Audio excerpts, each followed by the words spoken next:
Good morning, dear children. So, are you all ready for today's session? Very nice. So, just give me thumbs up.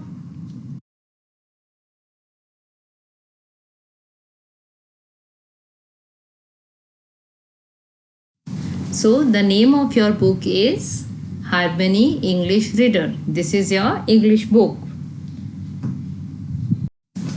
Okay, children. So, anybody tell me what we did yesterday? हमने कल क्या पढ़ा था?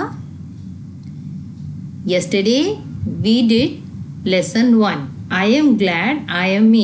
तो सब लोगों ने घर पे एक और बार रिवीजन किया था. Are you able to read that lesson?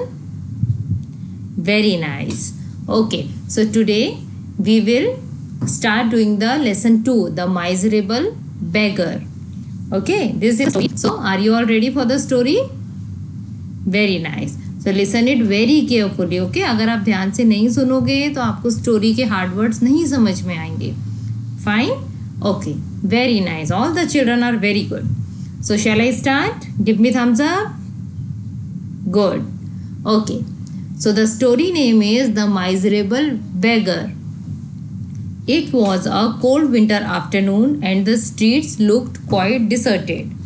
इसका क्या मतलब हुआ? इसका मतलब हुआ कि एक बार सर्दियों का टाइम था और दोपहर के टाइम पर जो स्ट्रीट थी वो एकदम डिसर्टेड थी.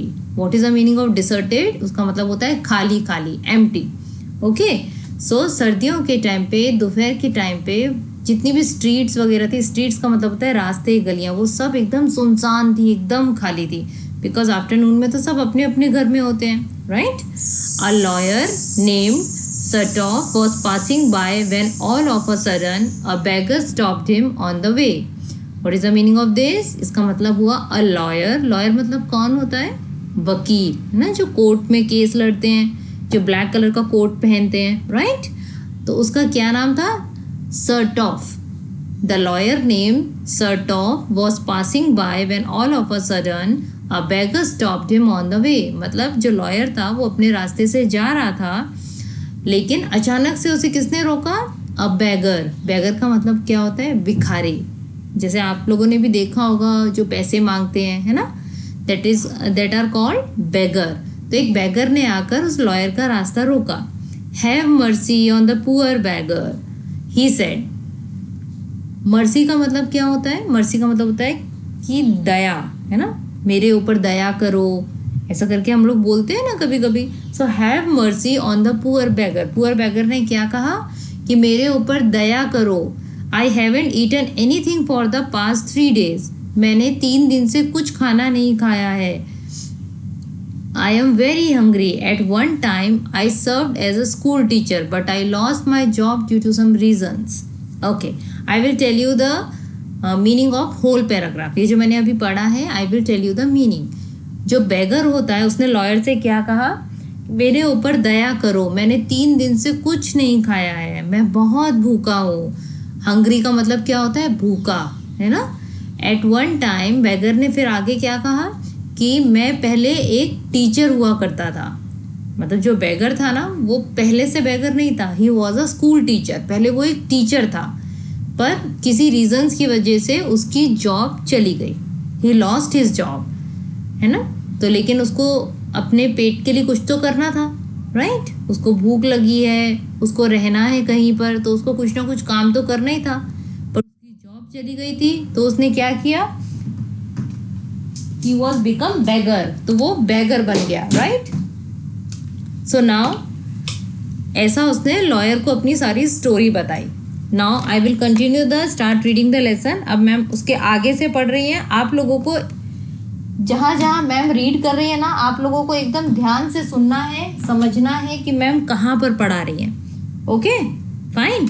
ओके, अभी तक हमने 2 पैराग्राफ रीड कर लिए हैं. अभी हमारा 3rd पैराग्राफ शुरू कर रहे हैं हम, ठीक है? ओके.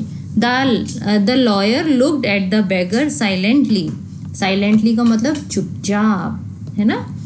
जैसे आप लोग मैम की स्टोरी एकदम साइलेंटली सुन रहे हो ना, कोई शोर नहीं कर रहे हो, यहाँ वहाँ नहीं देख रहे हो, एकदम ध्यान से सुन रहे हो, that is called silently. He observe the minute details of the beggar, his eyes, the ruddiness on his cheeks and his overcoat. Okay, so the meaning of this paragraph is, जो लॉयर था उसने bagger को चुपचाप पहले देखा। ही observe, उसने क्या observe किया, 1 मिनट के लिए उसने लॉयर को अच्छे से ऊपर से नीचे तक देखा। और उसने क्या ऑब्जर्व किया, उसने उसकी आंखों को ऑब्जर्व किया। रूडीनेस का मतलब क्या होता है, जो रेड रेड हो जाता है ना हमारे चीक्स पे, जैसे हम बहुत धूप में घूमते हैं तो our cheeks is becoming red, right. वो जो एक रेडनेस आ जाती है हमारे चीक्स पर, that is called ruddiness. And his overcoat, overcoat मतलब जो एक लंबा सा एक कोट होता है, जैसे आपको पिक्चर में दिख रहा है ना, उसने ब्लू कलर का एक लंबा सा पहना हुआ है, राइट। सो ये सब चीजें जो लॉयर था उसने ऑब्जर्व करी बैगर के बारे में, ठीक है। अब आगे देखते हैं। I have seen this man before, said the lawyer to himself. अब लॉयर ने जब उसको ऑब्जर्व किया तो वो अपने मन में सोचने लगा कि मैंने इस आदमी को पहले कहीं देखा है। हमारे साथ भी कई बार होता है ना कि किसी को हम देख लेते हैं, फिर हमें रिकॉल होता है कि अरे इसको तो हम पहले मिल चुके हैं कहीं। तो ऐसे ही लॉयर के साथ भी हुआ, उसको भी ऐसा लगा कि वो इस बैगर से पहले भी कहीं मिल चुका है। The bagger however kept speaking, I have recently found a job for myself in Kaluga, but do not have the fare for reaching there. Please help me. Okay, तो वो बैगर ने आगे क्या कहा उस लॉयर से कि मुझे अभी अभी एक नई जॉब मिली है कालुगा में। कहाँ पर, एक जगह का नाम है कालुगा। ओके, वहाँ पर उसे एक जॉब मिली है, पर उसके पास फेयर नहीं है। फेयर का मतलब क्या होता है, किराया, है ना। जैसे हम ट्रेन में जाते हैं, एरोप्लेन में जाते हैं, बस में जाते हैं, ऑटो में जाते हैं, कहीं किसी भी जगह जाते हैं तो हमें फेयर देना पड़ता है ना। एक जगह से दूसरी जगह जाने के लिए किराया देना पड़ता है, राइट। सो उस बैगर के पास किराया देने के लिए पैसे नहीं थे, तो उसने उससे कहा, क्या कहा, प्लीज़ हेल्प मी, आप मेरी मदद करो please. Okay, now the last paragraph of this page is sort of kept on listening carefully. Then all of sudden his eyes fell on the beggar's shoes.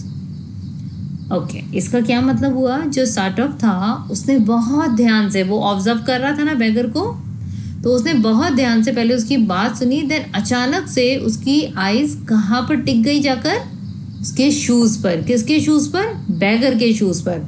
अचानक से उसे कुछ अनयूजुअल सा लगा, अनएक्सपेक्टेड सा लगा, तो उसने उसके शूज़ की तरफ देखा।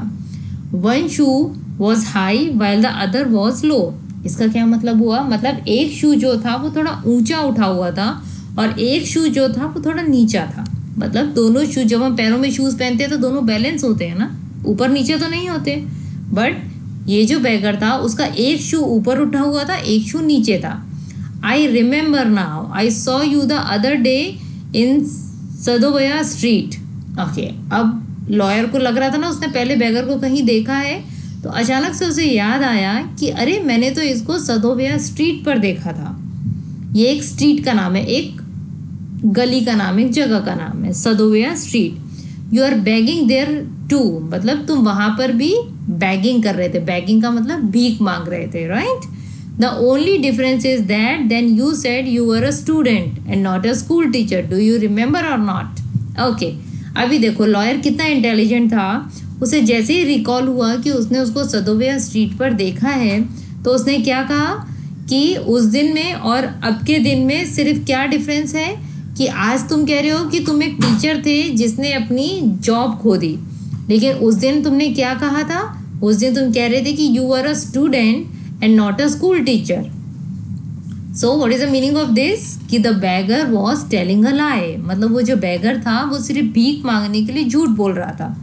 पहले उसने कहा कि मैं स्टूडेंट हूँ, फिर बाद में उसने क्या कहा कि मैं टीचर हूँ। So he is telling us lie. वो सारी चीज़ें झूठ बोल रहा था। तो लॉयर ने सेम चीज़ बैगर से पूछी कि आपको याद है या नहीं है कि हम पहले भी मिल चुके हैं, राइट। सो आज के लिए हम सिर्फ इतना ही पढ़ेंगे और आपको जो हार्ड वर्ड्स की मीनिंग मैम ने बताई है वो आप एक और बार रीड करेंगे। लेसन के नीचे ही दिया हुआ है और ये पूरा चैप्टर फिर से रीड करेंगे। जो ये 1 पेज आज मैम ने करवाया है सिर्फ वही रीड करना है, इससे ज़्यादा कुछ नहीं, ठीक है। And tomorrow we will continue this.